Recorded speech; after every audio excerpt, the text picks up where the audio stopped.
My name is Fanny Charles and I'm the editor of the Blackmore Vale magazine, and I was asked to chair this.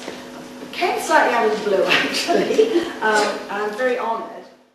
I'm now going to introduce Percy to you. Percy's from Bruno, Saskatchewan, and he is going to tell you his experience of growing canola, farming for 50 years as an arable farmer in the Great Plains.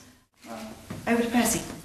Well, thank you very much. I really have to thank everyone involved for bringing me, first of all, to England, then to Wales, and now back to England. Anyway, I come, as was mentioned, from the heart of the prairies, province of Saskatchewan, and also the heart of the grain-growing area of the prairies. Maybe I should give a little background, my wife and myself. We were known as seed developers and seed savers in rapeseed. If I use the word canola, which we do in Canada, then you'll know I'm talking one and the same, rapeseed or canola. So we were seed developers in rapeseed, and we have done that for over 50 years, where we're developing new varieties of rapeseed suitable for our climatic soil conditions, but more important for various diseases we had in rapeseed back on the prairies. I had also been involved in other things. I was also a member of the provincial parliament. I was an MLA.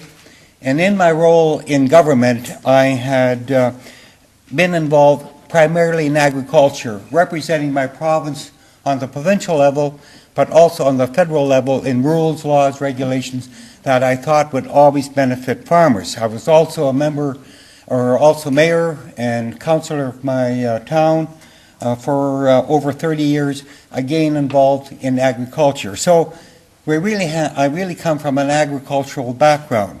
I should say, when I said used the word we, I meant also my wife, because she had a great role in helping in developing new varieties of seeds and plants. So basically on the prairies, we were known seed developers, seed savers, like hundreds of thousands of farmers who used their seed from year to year and were developing them primarily in rapeseed. We also did work in the area of pulse crops, but in peas. So 1996, GMOs were introduced into Canada and the United States at the same time. Regulatory approval was given by the Government of Canada, and there were 4 crops introduced at that time, and that was soya, corn or maize, cotton, and especially by us, rapeseed. So those were the first crops that were introduced. And what I am hearing in many parts of the world, especially Europe, now and in the last 6-7 months, were things that we heard in Canada, not only from the corporations, but also from the federal government. We would have increased yields. It would be more nutritious, but most of all, I think what caught the farmer's ear was less chemical use. And believe me, on the prairies where we're using chemicals by the hundreds of tons each year, which a lot of damage to our environment, but also to human health. I think the whole issue of GMOs can be divided into many, many parts, but I'll try and concentrate on some of them this evening.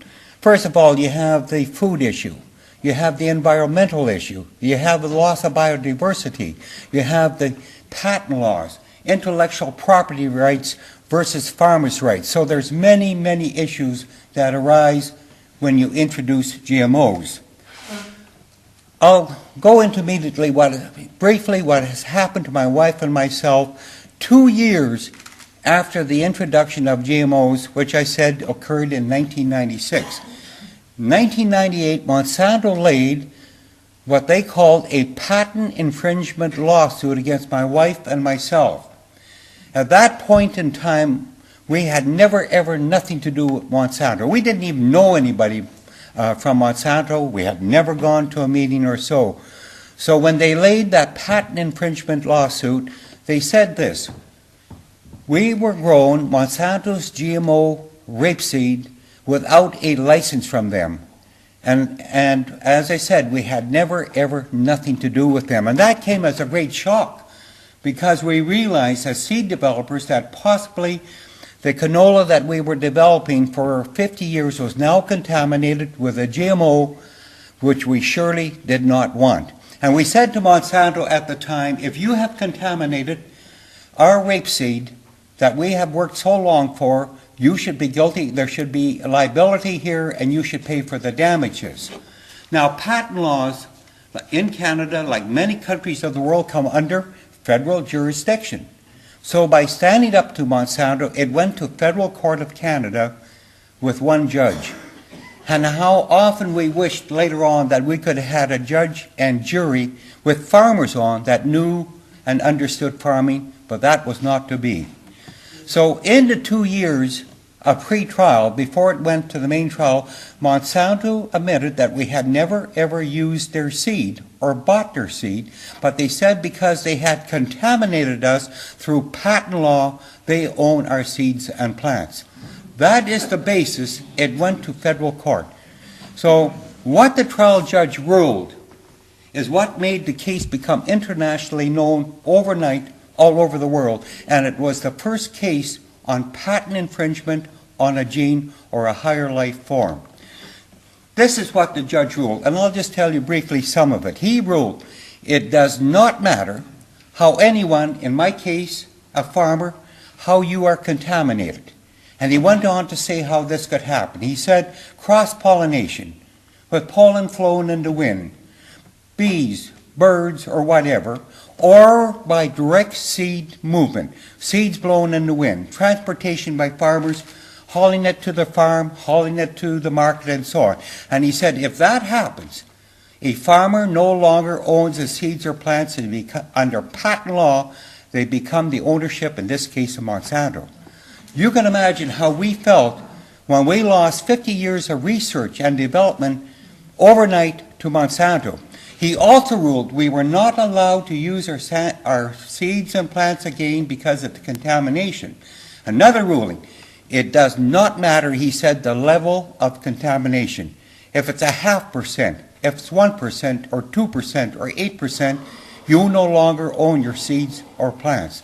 So that was what the ruling was, and it was unbelievable, and that's what I said, what made the case become known throughout the world, how an organic farmer, a conventional farmer, could wake up tomorrow morning, no longer own his seeds or plants if he's contaminated by his neighbor or anybody else. We then decided to fight it, and we then took it or applied to the Federal Court of Appeal. And after a year or 2 years, we were granted leave for appeal that we could take it to the Federal Court of Appeal. Now we have 3 judges. But in the Federal Court of Appeal, and especially in Canada, you can only discuss points of law or facts of law where the trial judge erred in law. So we could not bring any other items in. And after 2 years of legal battle, the Federal Court of Appeal ruled in favor of the trial judge, although they didn't agree with all of what the trial judge had come down with. And at that point in time, under law, it should have been thrown out because they did not agree all with the trial judges, or without the first trial judge. Now, so this is what happened. And as I said, it should have been thrown out at that time. We then lost twice. 4 years of legal battle, spent about $300,000, and then we had the one final of avenue or one avenue of appeal left, and that was the Supreme Court of Canada. But our lawyers told us that we have maybe 10 or 11% chance that the Supreme Court of Canada would ever hear it because we had lost in the 2 previous trials. So we made the application anyway, and it was one of the greatest news after 5 years when the Supreme Court of Canada ruled in our favor that they would hear the case. So now we're in between the Federal Court of Appeal and the Supreme Court of Canada agreeing to hear the case. Then Monsanto lays another lawsuit against us for $1 million, where they said they wanted all their legal bills up to that point in time paid for. They wanted license fees. They wanted punitive damage because they said we were stubborn, we were angry, and arrogant, that we wouldn't submit to what Monsanto wanted. So we had another lawsuit. If that was not bad enough, about 4 months later, they laid another lawsuit where they wanted to seize all our farmland, our house and all our farm equipment so they could stop us from mortgaging our land to fight the legal battle. So we have 3 lawsuits by the time it went to the Supreme Court of Canada. Now, at the Supreme Court, we had the privilege to bring other items in. And now I will read some of the other items we brought into the Supreme Court of Canada. Number 1, can living organisms, seeds, plants, genes, human organs be owned and protected by corporate patents on intellectual property? Number 2, can genetic modified traits invade noxious weeds and become noxious weeds that then become resistant to weed killers? We now call them in Canada superweeds, and our whole country now is full of it. Number 3, can farmers' right to grow conventional or organic crops be protected? Number 4, can farmers keep the ancient right to save their own seeds and develop them further if they so wish? But the most important issue to my wife and myself by that time is that who owns life? Has any individual, any corporation the right to put a patent on life and control life? To us, life was sacred, and we said no one should have that right. So those were the issues that were put to the Supreme Court. This is what the Supreme Court ruled. Number 1, the court ruled that because we had not had any benefit by being contaminated, we did not have to pay Monsanto no money. Also, the fact that we had never used Monsanto's herbicide Roundup on our crop, we did not really use the patent. But what was not fair, the Supreme Court ruled Monsanto has to pay their legal bill, my wife and I have to pay our legal bill. Our legal bill was over $400,000 by then, 7 years of our life, and Monsanto's bill was $2 million. And believe me, it's a lot easier for a corporation, $1 billion corporation plus, to pay $2 million in court fees and legal fees for a test case where they said they wanted to see how far they could exercise patent law over the rights of farmers, than for my wife and I to stand up for the rights of farmers and ourselves to pay $400,000. So that was not fair by the Supreme Court of Canada. Now, on the issue of life, what they ruled is still in effect at this moment yet in Canada. And this is very important, the next sentence I'm going to say. Monsanto's patent on a gene or higher life form is valid. And wherever that gene arises, by whatever means, in any higher life form, they own and control that higher life form. Now think of the implications of that. How far can you go with the patents on life? Can you go all the way to, as far as a human being? The Supreme Court then went on and said it has to go back to the Parliament of Canada to bring in new laws, new regulations on the regards to the patents on life and the sacredness of life. Also, they said laws have to be brought in to protect the rights of farmers. So that is where it stands now in Canada. Now, we believe that Monsanto at that time thought they had a major victory when the Supreme Court ruled they owned and control a higher life form. But as was mentioned before, if you own and control a higher life form and you put it in the environment like a seed or a plant where you cannot control it, then you should be liable for the damages. And now we've entered a new era of liability. So we were watching our fields very closely after the decision from the Supreme Court. And sure enough, in the year 2005, we noticed that one of our fields, which was a very small field of 50 acres, which we were using for mustard research, there were canola plants growing on that field in the fall of 2005. We did some testing, and through testing, we realized that it was a strong possibility it was Monsanto's GMOs, again, rapeseed, in our field. So we notified Monsanto and said, we think that we have been contaminated by you again in one of our fields that we're going to be using for mustard research.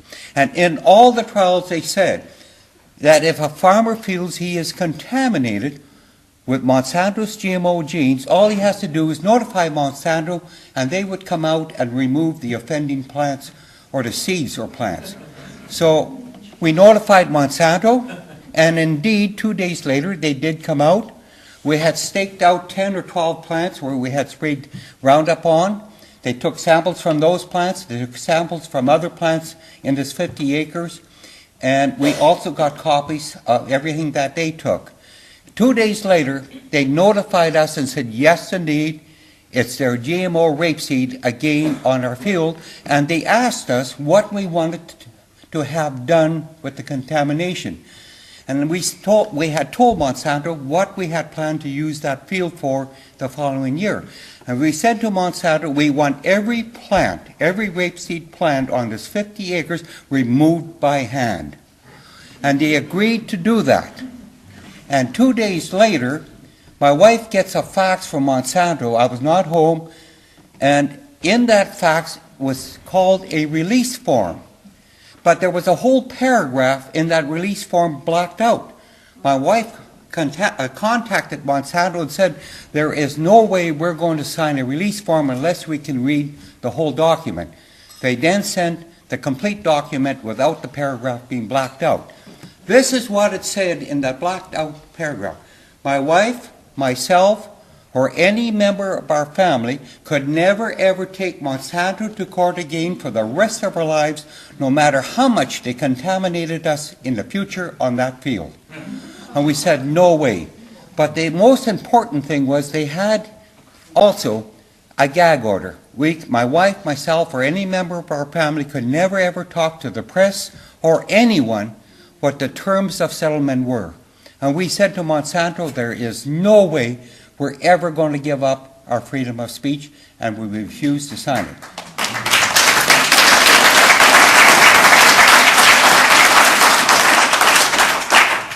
Monsanto said then, we will not remove the plants. The battle was on.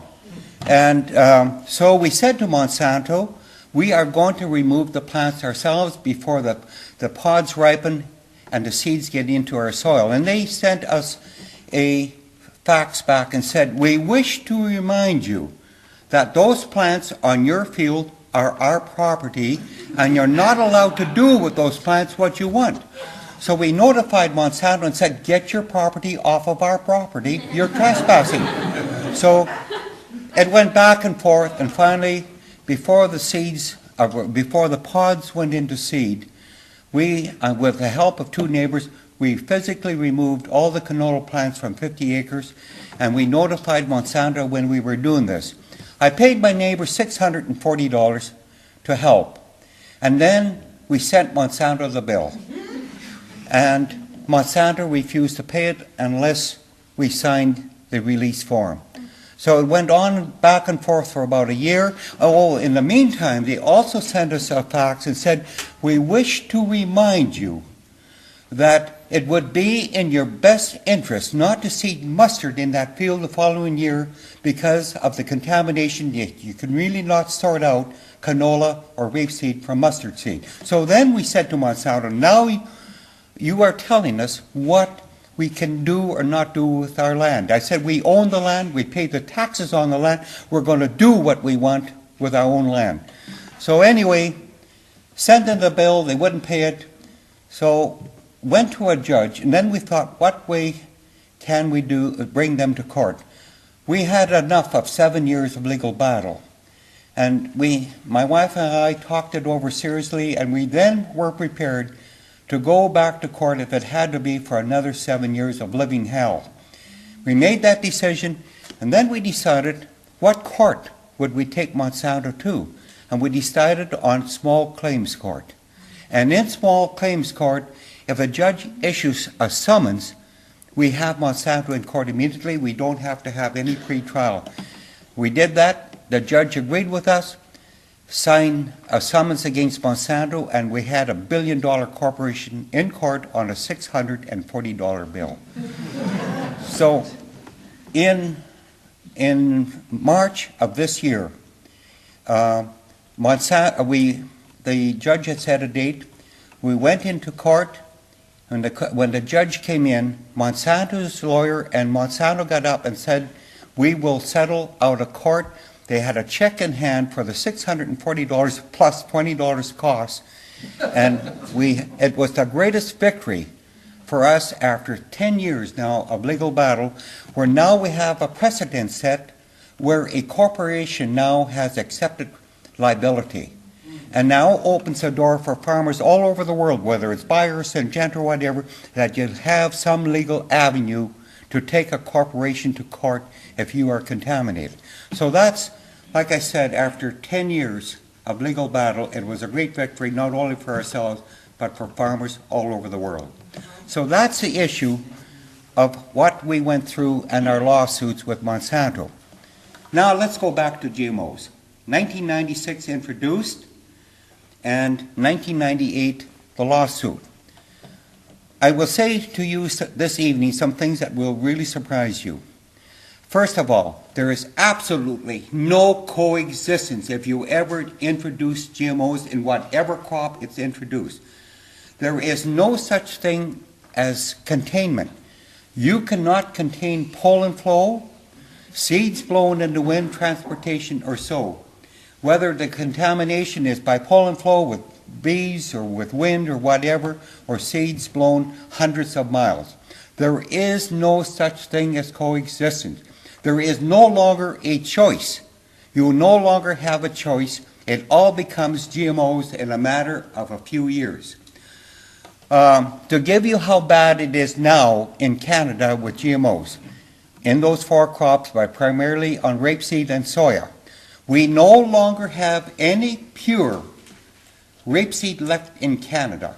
Our total seed stock now is all GMO. You cannot raise a GMO-free canola crop in Canada, nor can you raise a soya-free conventional crop anymore organically. So it all now is GMO in Canada, soya and rapeseed. So an organic farmer, a conventional farmer, no longer has a choice. If you want to seed rapeseed in Canada, all the seed stocks are now contaminated with GMOs. Now, the other important issue that has come out, and that has been out now already at least 4 years. Rapeseed comes from the brassica family. It has very close cousins as well as distant cousins. Close cousins, radishes, turnips, cauliflower, and other plants. Distant cousins, mustard, wild mustard. Through cross-pollination, the GMO gene from rapeseed is now into those market garden crops, making more crops organic farmers no longer can raise in Canada. So, as I said, if you introduce GMOs, you will totally eventually destroy the organic farmers. You might as well tell the organic farmers it's over if you ever introduce GMOs. So those are the crops that are totally contaminated in North America. The bright side of it, on the other side of the coin, is this. Because we realize the dangers of introducing those first four crops, no new crops in Canada have been introduced since 1996. We've had 13 years of crops now of GMOs in those first four crops that I mentioned. They wanted to bring in GMO wheat, GMO flax, GMO rice, GMO alfalfa, and it was not allowed in Canada because we've seen the damage what the first four crops have done. Believe me, if GMO wheat would ever be introduced into North America or in any part of the world, you would totally destroy the organic farmer because wheat comes from the grass family. It's bad enough with rapeseed, but let alone wheat. And so it was not allowed in Canada. Now, there's many other issues. The Terminator was mentioned. What it has really meant is to get total control over the seed supply and then the food supply. Monsanto now is the largest seed company in the world. They went from a chemical company to a seed company. And what the danger of that is that they've been buying up many organic seed companies in the world, especially in North America, out in British Columbia, state of California. Now it's becoming very difficult for organic farmers on the West Coast to get organic seeds because of the ownership of Monsanto, which now will not sell a lot of the organic seed from those companies they bought. They bought not long ago a company in California that had 2,500 varieties of organic seeds. So if they cannot control it through patent law, the seed supply, they're going to try and control it through the control or ownership of seed companies. So those are some of the issues that arise. Remember again, you no longer have a choice, no coexistence, and no containment. So that is what happens with the introduction of GMOs. Now, I will guarantee you that if you introduce GMOs, you will use from 3 to 5 times more chemicals than before. Your yields will go down, 15% at least by the Department of Agriculture on soya, at 8 to 10% on rapeseed. Your yields will go down. But the biggest problem and concern we have is the massive increased use of chemicals. I should also say the nutritional value of many of the GMO foods now are only 50% of what it was before. And I won't go into the reason why that has happened. So you have less yields, more chemical use, and less nutritious. That is what the results have been with the introduction of GMOs. We have seen absolutely no benefit, but everything has been a negative. And also, I should say, in 1996, there were buzzwords that I hear now in Europe that was used in Canada and the United States. We'd always have sustainable agriculture. Now we would be able to feed a hungry world. Believe me, if anything is going to lead to more hunger in the world, as we've seen it in North America, it's going to be the introduction of GMOs. So those are some of the issues that have arisen. Now, there's a whole nother side to the introduction of GMOs that you never ever hear about, and it's the social impact it's had on our rural communities. We call it the culture of fear, the breakdown of our rural social fabric. And I think I will take the time just to show you some of the things that also happen. I have a contract here from Monsanto. And in that contract, to me, it's one of the most vicious contracts on the face of the earth. Farmer can never use his own seed. He must buy always the seeds from Monsanto. He must only use Monsanto's chemicals.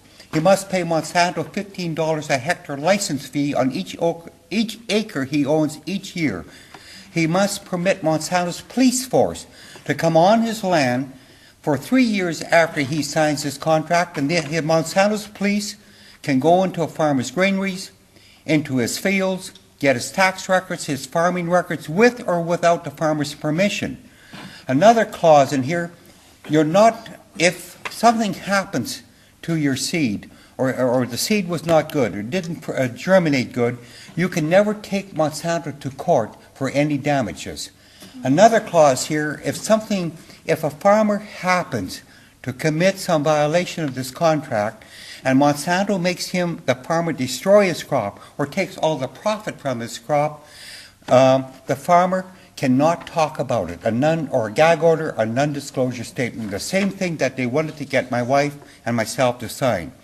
So you may ask, why would a farmer ever sign a contract like that, to give up his rights? A lot of times, the order form was on one side, the contract was on the back side, and believe me, it was in such small print, you needed a magnifying glass to read it. But it doesn't matter now whether you sign that contract or not.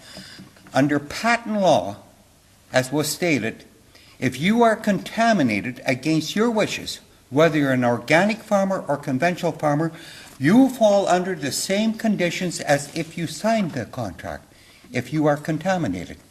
The other issue is that if you now open up a bag of seed, on the bag of seed is this notice. It's in smaller size. And in it, it states, by opening up this bag of seed, you agree to all of the terms and conditions of Monsanto's patent number, so and so.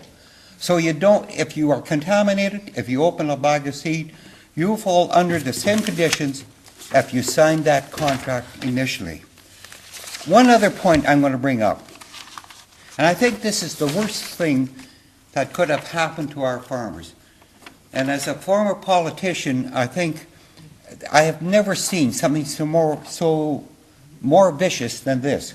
Here is a brochure from Monsanto. It's in our farm newspapers, in our Western Canadian farm newspapers. In the United States, they even advertise this on the radio. It states here, if you think your neighbor is growing Monsanto's GMOs without a license, inform on your neighbor to us and we will give you a free gift. And normally in Western Canada, a farmer will get a free leather jacket from Monsanto if he happens to do that for whatever reason to his neighbor. But what happens is not nice. Immediately, Monsanto will send out 2 of their police, we call them gene police on the prairies, to a farmer's home. And they'll say to a farmer, we have this tip or rumor, you might be growing GMO, rapeseed, or soya, whatever. And a farmer will say, I'm an organic farmer. I'm a conventional farmer. I don't want to grow GMOs. I'll have nothing to do with it. And they'll say to a farmer and his wife, you're lying. If you don't confess, we'll take you to court, and the time we're through with you, you won't have a farm left. So what do you think goes through a farmer's mind when these gene police leave or Monsanto's investigators leave a farmer's home? A farmer will think, was it this neighbor or a neighbor here or a neighbor over here that has caused me this trouble? Now you have a suspicion amongst farmers. Farmers scared to talk to one another on coffee row. Farmers scared to talk what they're seeding and back and forth. So you have that whole new suspicion of fear or a culture of fear, the breakdown of our real social fabric by Monsanto's policies. And I often think back in my own family. My grandparents came to Canada about the 1890s. And my grandparents and my parents had to work together with our neighbors to build our country, schools, hospitals, churches, and so on. Now we have that breakdown of our real social fabric. And believe me, I think that social issue is one of the worst things that could have happened with the introduction of GMOs. There are other things they do, and I think I have a few minutes' time. If Monsanto cannot find a farmer at home, they'll get his mailing address through the municipality or county, and they'll mail a farmer this letter. Farmers call these extortion letters. We don't know how many thousands of these have been sent out in North America. But believe me, if anybody has said something negative about Monsanto, you will get a letter from them. Here it states, we have reason to believe that you might be growing Monsanto's GMO without a license. We estimate you have 200 acres, 500 acres. In lieu of us not taking you to court, because we think you might be growing GMOs, send us $200,000, $100,000 in 2 weeks' time, and we may or may not take you to court. Can you imagine the fear in a farm family when they get a letter from a billion-dollar corporation, send us $100,000 in 2 weeks' time? Another clause, you're not allowed to show this letter to anyone or we will fine you. So that is what's going on. We never thought this could happen to us in Canada. We're a first world country. But believe me, it is happening not only in our country, but also in the United States. And I think it's important. There's a lot more issues than just patent laws or GMO seeds or plants, but the whole issue of control of people and fear in people by a corporation. What better way than to control people than by fear? It has not been easy for my wife and I to stand up to Monsanto for 10 years. And if it wouldn't have been for my wife, I don't think I could have never done it myself without my family, my neighbors, and so on. And many times I felt like giving up, and I'd come home from traveling around the world, and I was realizing, what am I doing to my wife, my friends, and so on by standing up to Monsanto? My friends were scared to talk to me. Every time they talked to me, they would look to see maybe somebody from Monsanto was watching. So it was a living hell, as I said, for 7 years. What else did they do to us? I said before, they tried to seize our land, our house, our machinery, and so on. They would watch us all day long, many times when we worked in our fields, they would sit in their vehicles along the road.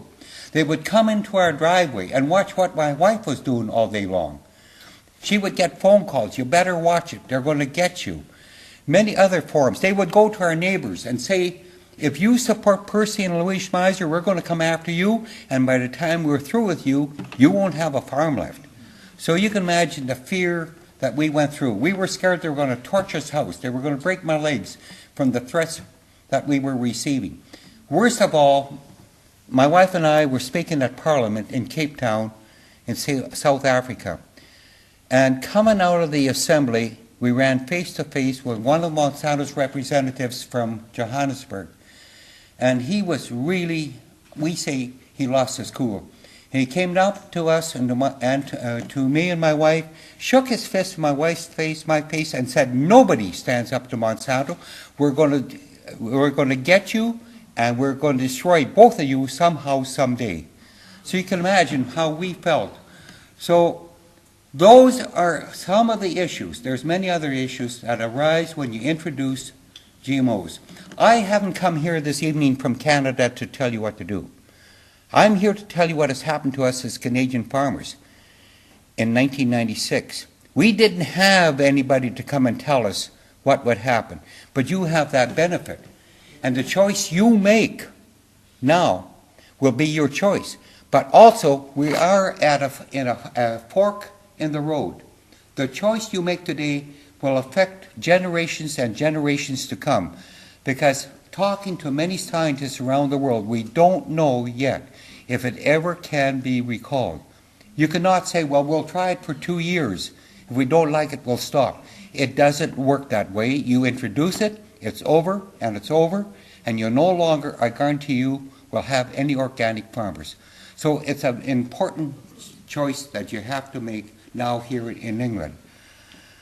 My wife and I have 5 children, 15 grandchildren.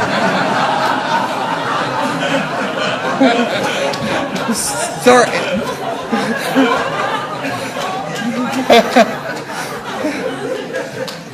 The land might be fertile in Canada,